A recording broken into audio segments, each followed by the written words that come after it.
Hi, myself Rajesh Shah, Assistant Professor Mechanical Engineering, College of Engineering, Uttara. I would like to welcome all of you to the ATAL-FDP on Green Energy Solutions, Building a Sustainable Carbon Neutral World, conducted by the Mechanical Department. Today's session is chaired by Dr. Venu P. on Green Energy Value Chain. So, Dr. Venu P. is an Assistant Professor, University of Bahrain, and he is an academic and researcher with over 20 years of experience in engineering education, specializing in mechanical engineering and engineering management. So I would like to welcome Dr. Venu P to the section. Thank you.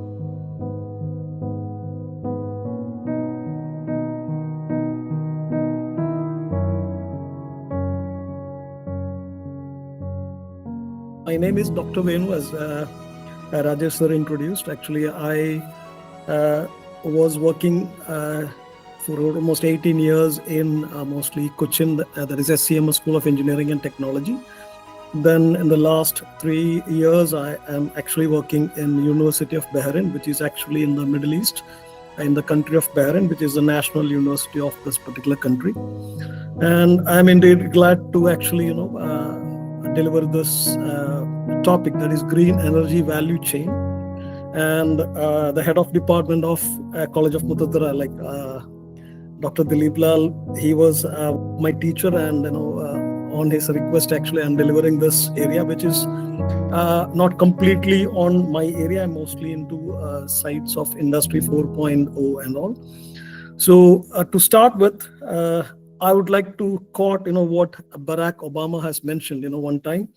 That is, for us, we are the first generation to feel the effect of climate change, and maybe the last generation who can do something about it. And I think this is a very important quote in context of the last, like maybe 5 to 6 years, in what we see in our state of Kerala, and even in India and across the world.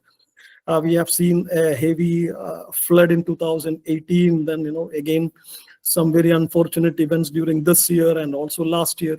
So and even if you take Middle East also, some places of Middle East which is considered to be a desert area, we are having heavy rains in some places. Even the temperatures fall to very low degrees. So as you can see, the climatic changes are quite obvious in various areas across the world. Now, in this presentation, actually, what I am covering will be, the basic introduction of what exactly, the things are.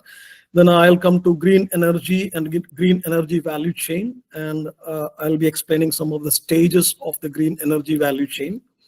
Then what are its significance? Then how the engineers or the policymakers or various stakeholders, how we can actually give ourselves, or provide something to improve the value chain or involve in this value chain. And some of the emerging technologies and innovations across the value chain will be explained. So it's like a very basic idea. I'm not going into any detailed analytics or kind of things. In order to start, I will say, most of the countries across the world, especially, if you take European Union, or if you take the American, the US, or various countries across Middle East, and even if you stay India, we are all very high on sustainable energy practices. I would like to say an example of Middle East where the country Saudi Arabia, which is one of the richest country in the world, actually the richness of this country is actually based on what we call the fossil fuels, like petrol and diesel. That's what they actually sell across the world. And they have made, the richness is all based on these fossil fuels. But a surprising fact, if you know that in the last 3-4 years, Saudi Arabia is completely diverting to sustainable energy practices. For example, in the last couple of months, they have announced 3 or 4 huge electric car manufacturing companies in the country. They have given huge spaces, huge infrastructure for manufacturing electric cars. And they have given a outline that by the end of year 2060, they will be, there will be a zero carbon emission in the country. So they are thinking about completely converting, or converting most of the fossil fuel energy field to what we call the conventional, or sorry, the renewable energy side. So it means that even the countries that survive on fossil fuels or fuels which are conventional, they are thinking in line of converting it into green energy. And even I think you might be heard of this thing called Jeddah Tower. Jeddah Tower is going to be the world's tallest building because it will be overtaking Burj Khalifa. Burj Khalifa is around 830 meters, but the Jeddah Tower will be something like 1,000-meter plus. The height is still yet to be finalized. The construction is ongoing, and they are planning to introduce most of the sources, the energy sources, are renewable energy sources. Instead of using the diesel powered or the conventional powered energy sources. So this is a background that most of the countries are actually looking at green energy to substitute the conventional energy sources in order to bring down the carbon footprints. You need to have a very a good ecosystem where the climatic changes have to be controlled in a very steady manner. Now, I'll come to, I think you have been hearing this term, what green energy is. So basically, in order to start my presentation, I'm just explaining it again that, the sources of solar, wind, geothermal, hydro, or biomass, all those things which are completely environmental friendly or which reduces the fossil fuel dependency or which mitigates the climate change can be, or, these kind of things are what we actually call as a green energy. Now, I think throughout this FDP, the green energy aspects, maybe you have heard or you have experienced it. Now, what I'm coming to is the green energy value chain. Actually, the green energy value chain, it represents the complete life cycle of the renewable energy systems. So that's a fundamental concept of green energy value chain. That is, it can be from the initial generation of the energy and to its eventual consumption. And one of the most important part that right now people are valuing is the recycling part. That is not only the initial generation and its consumption or maybe its transportation, but also the recycling possibilities are of very high importance in the value chain.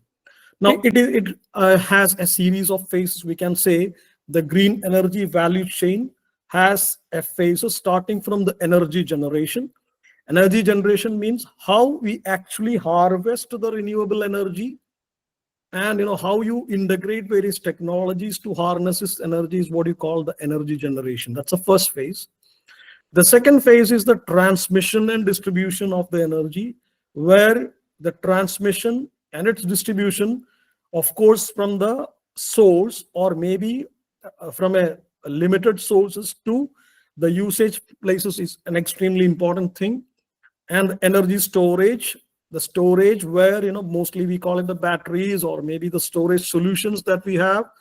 And then the energy consumption, that is how you consume the energy, maybe in buildings, maybe in automobiles, maybe in huge factories, how you are going to consume it, and what are the practices that we will be following in order for this energy consumption. And finally, the recycling and waste management. And I think this is a very big concept. Whenever we say something green, it means the reuse or recycling, and how you manage the waste is basically what you mean by the greens, that green content actually. So a green energy value chain has this connection starting from energy generation, transmission and distribution, energy storage, energy consumption, and recycling and waste management.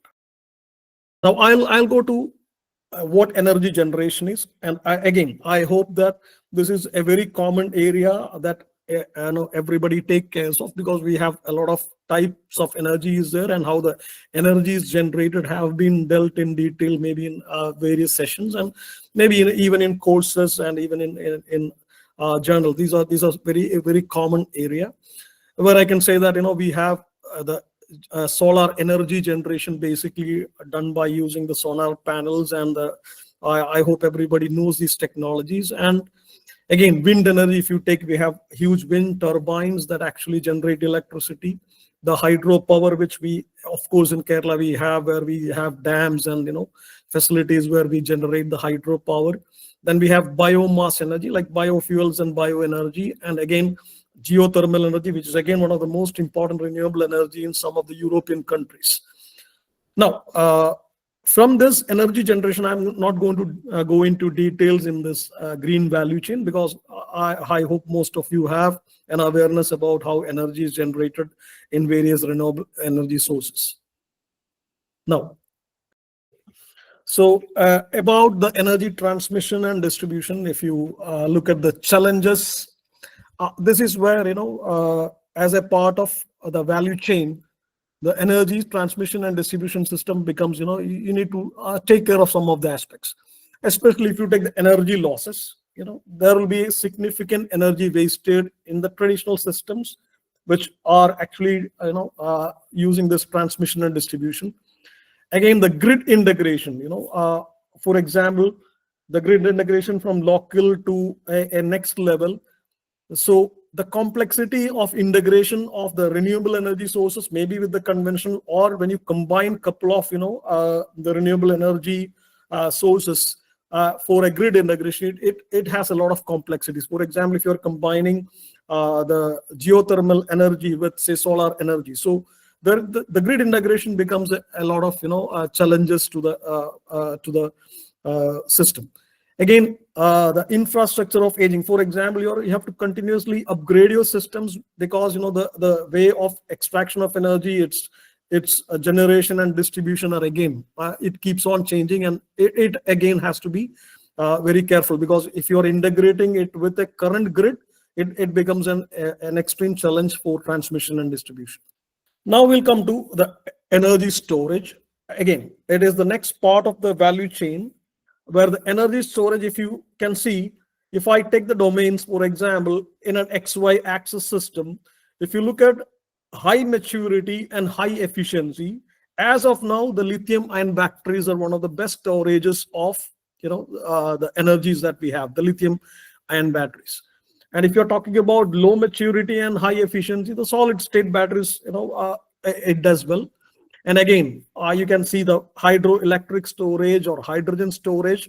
All these technologies or methods give you some energy storage facilities, but you need to look at the high maturity and high efficiency of the system.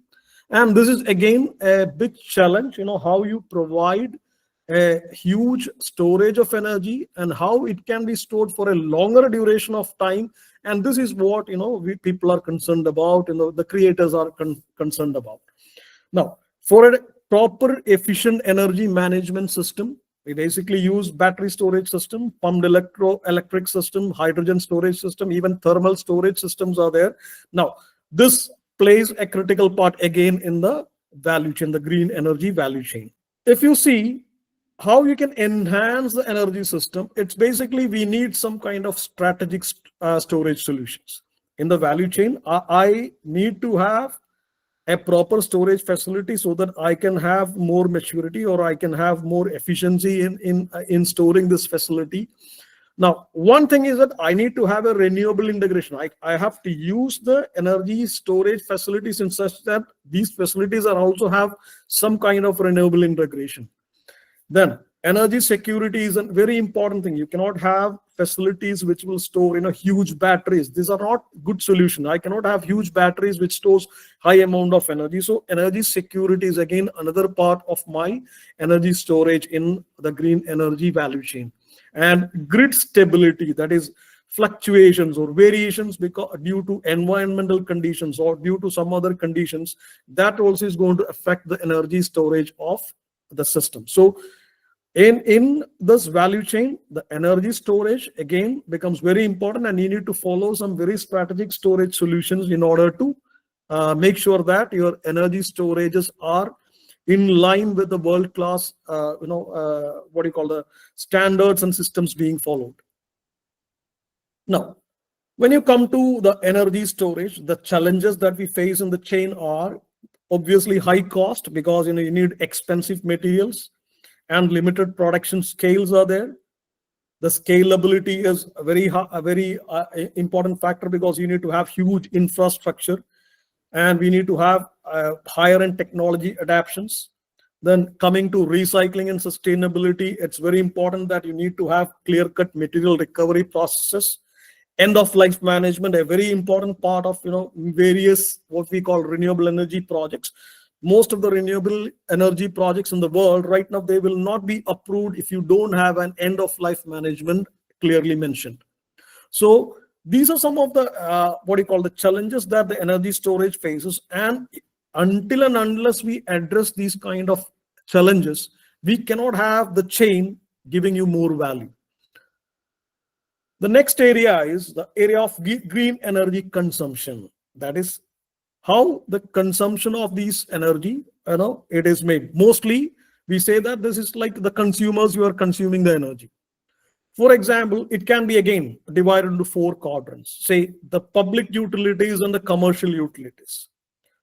For example, Apple's renewable energy facilities, or most of the Apple factories, Tesla factories, these are all completely converted to renewable energy sources, or consumption areas, where most of their facilities are actually powered by renewable energy sources. Again, if you come to the area of public and transportation, mostly you have solar street lighting projects, or you can say, solar cars or solar transportation system. If you come to residential and transportation, like the 3rd quadrant, you can see the electric vehicle networks are there. And again, if you come to residential and commercial, you have solar powered homes. So the green energy consumption, the sectors are clearly divided based on what kind of consumption is being done over there. The chain has to provide the exact, or what do you call, the metered kind of consumption system. So basically, any for example, a smart city being made with complete renewable energy sources. There are so many cities now, even in Middle East, there are cities which are being planned by using renewable energy. So they will divide the entire sectors in this format. They will say the public and the commercial side, the public and transportation sector, the residential and transportation sector, the residential and commercial sector. They identify what are the consumers, or what are the people, or what are the facilities which will be consuming this energy, and they divide it accordingly and create the infrastructure for that. So it is not that you just create a source and then distribute it and let the consumers do it. No, it has to be planned in such a way that the energy consumption can be monitored in a very, very effective manner. Now, coming to the green energy value chain, the energy consumption, it's very important. Same like the previous thing. That is, you have to enhance the energy security. You have to enable sustainability. There is a concept called circular economy loop. That is, you have to make sure that recycling and waste reduction is completely done.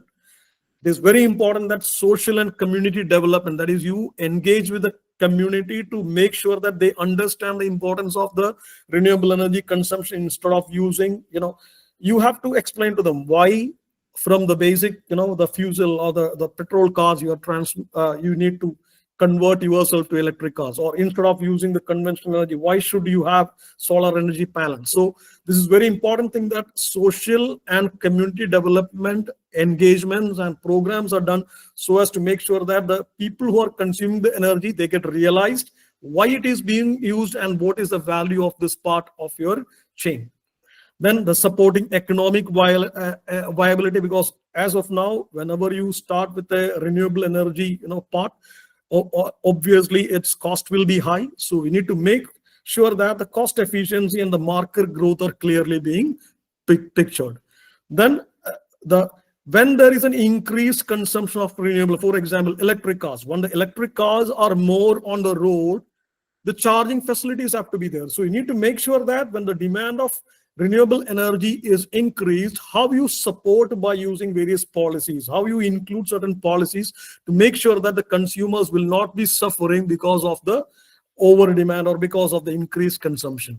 Then accelerating technological assumption. You need to make sure that you invest a lot so that the consumer side are also being researched in the proper way, and innovative technologies or connectivities are done with the customer so as to make sure that from the energy generation till it reaches the customer, the value is not lost and the customer is getting what he's paid for. Or customer is, for example, he's buying an electric car.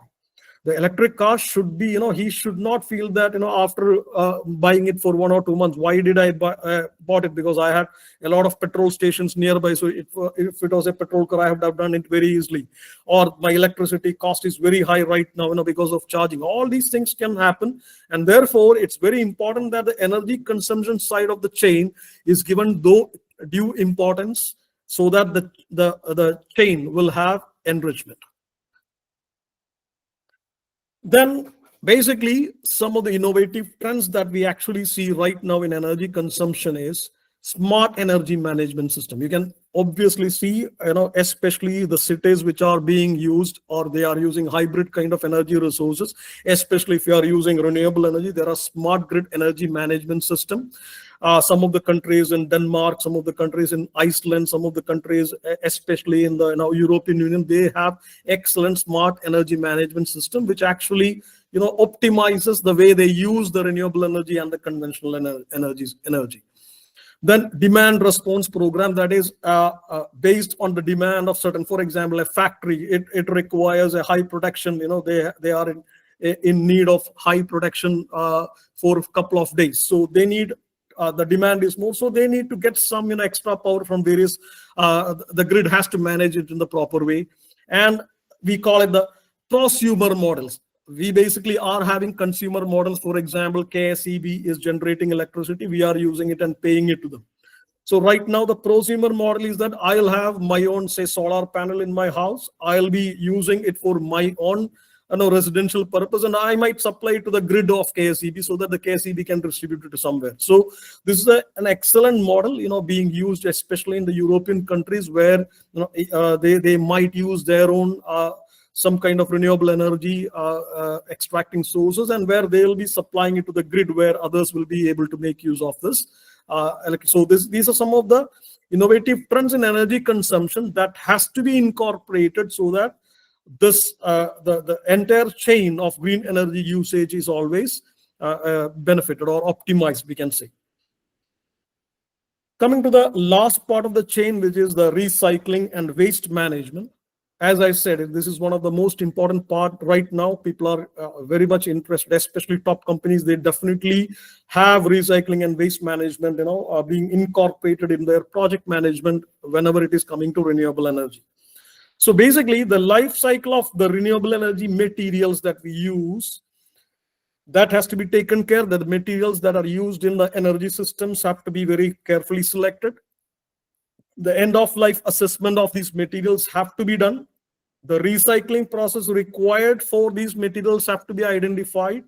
And what are the reusable things that can be, recycled or given back to the system have to be identified. So it's very important that you understand or carefully study the renewable energy materials and make sure that these things are reusable, mostly are reusable, just not for scrapping.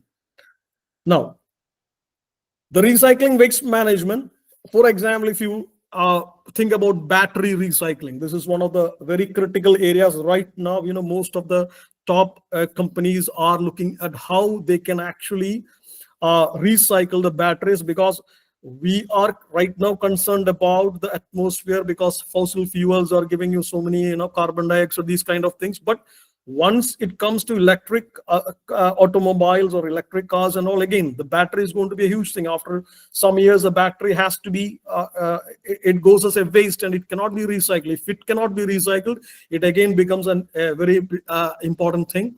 So basically, the battery recycling, for example, the lithium recovery, the cobalt recovery, or the nickel recovery is under huge research right now, and it needs a proper recycling system. The wind turbine blade recycling, the wind turbine blades are huge, and basically right now it's done by using composite materials, and the construction repurposing is being studied in various cases. Then bioenergy waste management, example, the biogas production and the biofertilizer production, the materials, the things which are used, how the waste management system has to be done. It's again a very important factor. The solar panel recycling. Many studies in the recent years have shown that countries like China, which uses huge solar panels, they are finding it very difficult to especially dump these items because they don't have a proper recycling plan. So it happens that you are having huge solar fields and everything. Once these solar panels are, out of their normal working, say, life years, it has to be dumped somewhere, and it is causing again a huge problem for the environment. So the solar panel recycling also is a very important thing because it's silicon recovery, how it is to be done, the glass recovery, how it is to be done, the aluminum recovery, how it is to be done. All these things are under various studies, and it has to be incorporated in the in the system. For example, the green value chain has to address all these things. Otherwise, when we are using renewable energy, it will not be completely our purpose is to reduce the wastages so that the ecosystem remains intact. So if you are alternately producing some other waste, which again goes back to harming the environment, it is not good. That's a fundamental. So that's why recycling and waste management is a very critical factor for any green value for the green value chain. Now, the challenges that we face in this area, of course, the technical barriers, because as we said, lithium recovery, or if you say the silicon recovery. So the technical barriers are huge, and the money required or the technology required for these kind of recycling process where it can be converted to a reusable material is very a big challenge for most of the industries. Infrastructure gap, that is how you can handle these. For example, a turbine blade, a wind turbine blade, it's so huge. So how we will handle this? We need big infrastructure to handle these kind of things. So it's again a very difficult task in terms of infrastructure. The economic constraints, because to install a renewable energy system is very costly. At the same time, if you want to recycle or if you want to have a waste management system along with this, it again adds some economic factors, and one of the most thing is high recycling costs, and especially the new material production. These are some of the challenges that are faced in the recycling and waste management area. I think I just explained what are the key components of the green value chain. So for example, I started with what exactly the renewable resources or the sources are. Then from the sources, you need to be distributed into various phases. The distribution system is there. Then you need to have a storage facility. From the storage facility, it goes to the consumption. From the consumption, it has to go to the recycling or the waste management system. So it's a full chain that is there, which have to be properly dealt with. Now, why there is a huge importance in the green energy value chain is that we need to go for optimum utilization. Now, the optimum utilization in terms, we can say that I can have a complete green system in a smart city or in a area where my basic aim is to reduce the greenhouse gas emissions. I need to enhance the energy security. I need to promote economical growth. I need to make sure that I need to have supporting technological innovations included. I need to ensure sustainability is there. I need to bridge the energy access gap. And main thing, I need to strengthen my fight against the climate risk.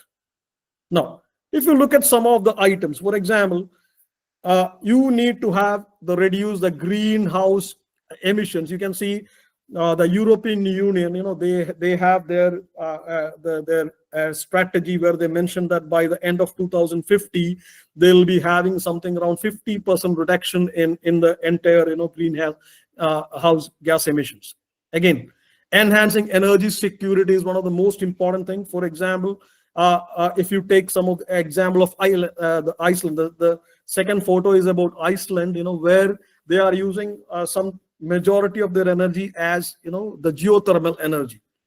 And if you look at some of the initiatives taken by China, China, they are one of the or they are the largest manufacturers of the solar panels, and they have come up with excellent recycling facilities or plants by which the recycling and waste management systems of the panels can be done. Now, again, at the Tesla Gigafactory, as you know, it is one of the biggest factory in the world, it's like, even they produce millions of cars per year. That's their plan. and the entire plant will be actually operated by renewable energy sources, and most of their items, for example, they also have their own plans of waste disposal of these renewable energy materials. Then we have for sustainability, you can see that the recycling, the solar panel recycling market right now, especially in the European side, it's like right now in 2024, it is 241 million, which is forecasted to reach about 800 millions in 2029. In the 5-year time, this is the market expansion that is going to happen for recycling of solar panels. And of course, as I told, bridging the energy access gap. There is a big African project where you can see, if you browse YouTube, and you will see various projects being installed across Africa, where the farmers, even the houses, the small buildings, they are being powered by renewable energy sources. So these are the areas where the access to renewable energy sources are being reduced to a very big extent by providing subsidies, by providing special facilities for people to use it. Then again, if you look at the Hurricane Sandy, which came very recently in the US, the US understood one of the most important thing about renewable energy is that once you have some catastrophes or big environmental challenges, it's best to have some renewable energy sources to power the technologies which are used for in these kind of situations. So this is where they have started a very big framework where they will be coming up with micro grids and solar backup systems for any kind of power outrages that happens during these kind of emergency situations. Then one of the best examples I can say, in green energy value chain, which has been done. It is one thing is Germany, which is done like years back. The Germany's power mix, if you see that, 43.9% they are using renewable energy for their entire country, which is it consists mostly of wind, the onshore wind turbines. They are using it. So if you look at the amount of research publications, the amount of innovations they have done in this area, it's huge, and it is one of the successful value chain model in the world, actually, the Germany's Energy Wende initiative. And another one we can see is called the Morocco's Noor complex. In the Noor complex is a concentric electric the solar panel complex, which powers an entire township, and they are going to expand it maybe to reach the entire country. And they have an excellent grid system, and they are also expanding on their waste management system also.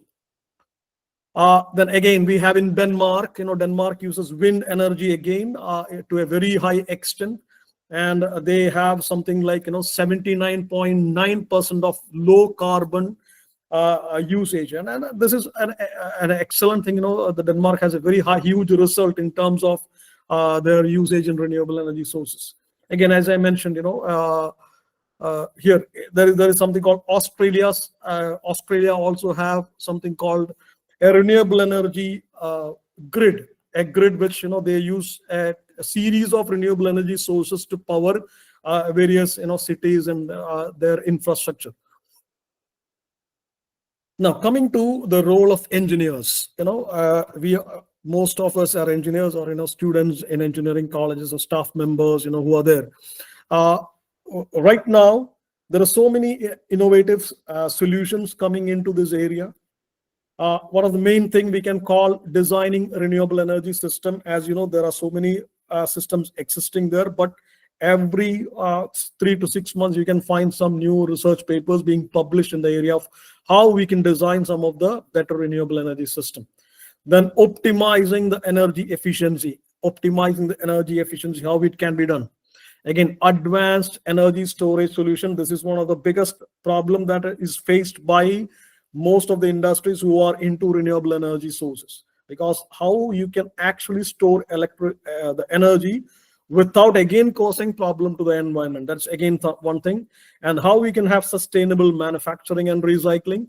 Then driving green building innovation. We call it smart cities, which are completely, even the construction has to be done with green materials, with green practices, all these things. Even the Project Management Institute, the PMI Institute, has started their own system, or we call the standards by which these practices can be done.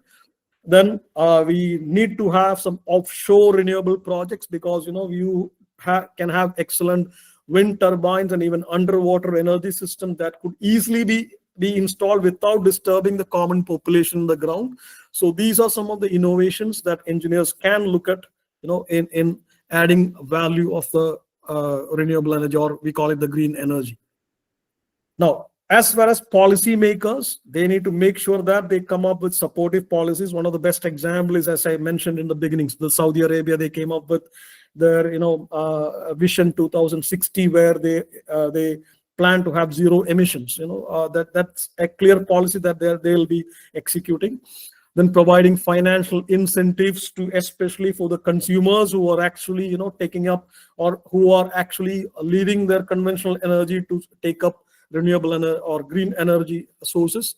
Then facilitating public-private partnership in green energy, any area of the green energy chain. Then streamlining permits and regulations without any hassles, without any what do you call the limitations. Then promoting research and innovations and ensuring grid modernization. It's extremely important. You cannot have multiple renewable energy or green energy sources being grid to the very primitive conventional one, because it will not work in the proper way. That's why ensuring grid modernization is also a very important part. Now, how industries can do their role in this green energy value chain, especially in their energy generation. They have to follow all the standards, as we mentioned, starting from the source, starting to the waste management system. They have to make sure that they do it as per, accepting the values, accepting the real challenges of the green energy value chain. The energy transmission and storage system, the industries can play a vital role. Then green products and supply chain, they can manufacture maximum green products, renew or recyclable products or reusable products, and the supply chain have to be very optimized so as to reduce the waste of transportation, waste of material. All these can be done. Then industrial recycling is one of the efficient method, and sustainable manufacturing practices can be taken up. Now, these are some of the examples. If you take Amazon, the Amazon warehouses, they have a policy that there is a huge incentive kinds of schemes when you have the Amazon warehouses with solar powered or any renewable powered energy sources. And again, the Microsoft, they have a policy of their data storage systems. Big data warehouses. They are using renewable energies or green energy sources. Even underwater storage facilities, they are using the tidal energy for powering these kind of systems. And BMW came up with an excellent a plant where their entire electric vehicle manufacturing plant is being powered by wind turbines, or that's what they are doing. So it's a completely the product, and what they are using to make the product is actually done by using the green energy value concept, the chain concept. And again, IKEA, or we call it IKEA, is again what do you call, it's one of the interior or the furnishing giants in the world. They actually, by 2020, they have claimed that all their the materials that they use are actually done on renewable energy. They are not cutting wood, or they are having a special manufacturing process for their wood and everything, and they are completely doing their operations based on renewable energy. And Siemens, again, they have an industrial recycling and waste management system for wind turbine blades, and this is one of the must needed thing for countries like Germany, Denmark, and all these places, where now Siemens have 100% recyclable wind turbine blades, which are being used mostly by these countries right now. Then coming to the role of students, how as educators we can give, or we can make sure that the students understand the role in the green value chain.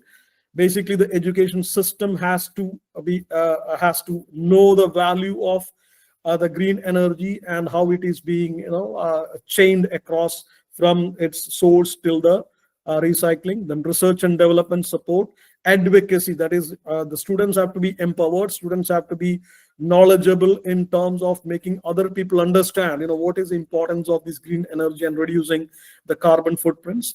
Then entrepreneurship initiatives and innovation, of course, these are some of the roles that students need to be inculcated, or as faculty members or mentors, we need to make sure that our students get an idea of all these, possess all these things.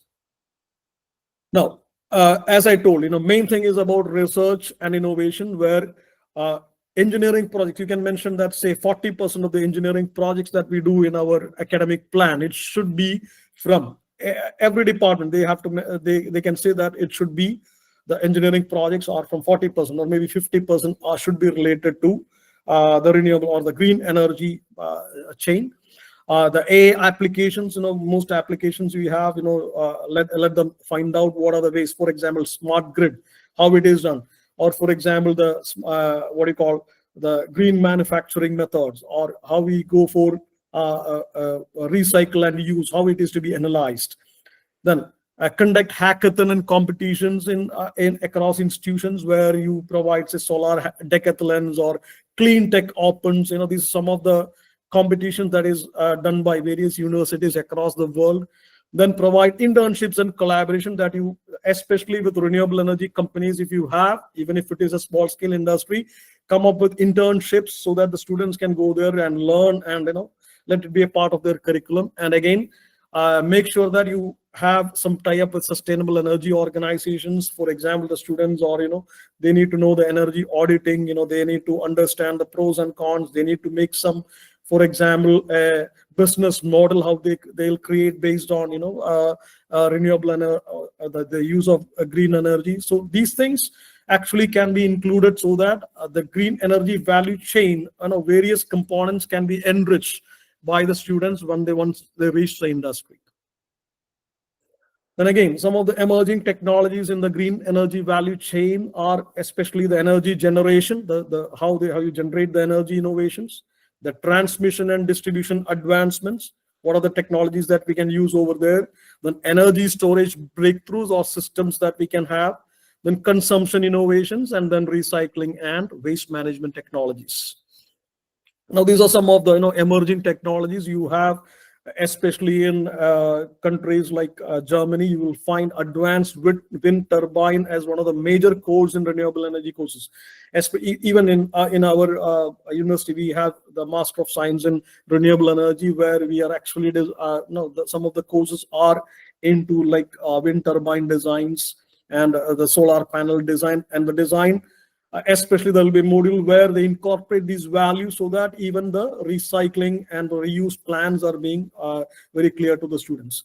And again, as you can see in China, they have come up with floating solar farm, which can be much useful in state like Kerala, where we have a lot of backwaters and all. So without contaminating the backwaters, without using any negative or creating any negative impacts of the nature, how these floating solar farms can be incorporated in various places across our country can be, again, this is one of the emerging technology, and you can see some Chinese publications in this area also. Then the energy management systems, there are various systems in place. Again, that can be, again, some of the emerging technologies are coming in management side of the green energy. Then advanced metering infrastructure, this is a very key area where, as I told, from consumer to the prosumer, that is how you can actually meter the use of your the green energy, and how you can contribute to the grid, and how the measuring can be done or the metering can be done in various infrastructure. This is very important, so that the smart grid facility can be improved. Then IoT projects, incorporate IoT projects which actually support the green energy, especially these are all connected things, especially for the energy management systems. Then again, this is widely used in Germany, the blockchain in energy trading, the blockchain technology. It's again very useful for energy management system, where the energy trading can be very smoothly done without any hassles by using blockchain technologies. Then again, energy storage technologies, you can see advanced lithium ion battery technologies, the alternatives for lithium, the battery energy storage system called BESS, advanced thermal energy storage TES, and enhanced RODX flow batteries. I can say there are so many research happening across the battery technologies. You'll see a lot of research papers published in the last 4 to 5 years. Now, this is what I'll be covering. I have given an overview. I have not gone into depth of what is actually the chain, but this is the overview where I explain the key stages of the operations. I have mentioned about the significance and then the various challenges and opportunities, and I also discussed about the key stakeholders. I think that's all from my side. If anybody want to ask any, or share your thoughts or ask any questions, I'm open to your queries.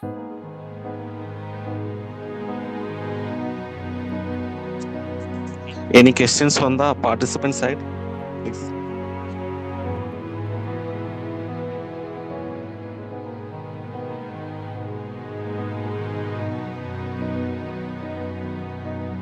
Yeah, I think somebody has raised their hand.